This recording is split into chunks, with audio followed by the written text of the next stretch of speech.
তাই তো, জ্যাক বাবুর মুখটা ভালো করে দেখা যাচ্ছে না, তার জন্য আমি এখন গেটটা খুলে দিলাম। ও দেখো দেখো দেখো দেখো দেখো দেখো দেখো, জ্যাক কাম।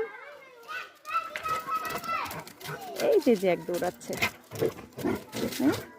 ওর সাথে এখন খেলতে হবে। নো, ওর সাথে এখন খেলতে হবে। হ্যাঁ, দেখো কিরকম করে লাফায়।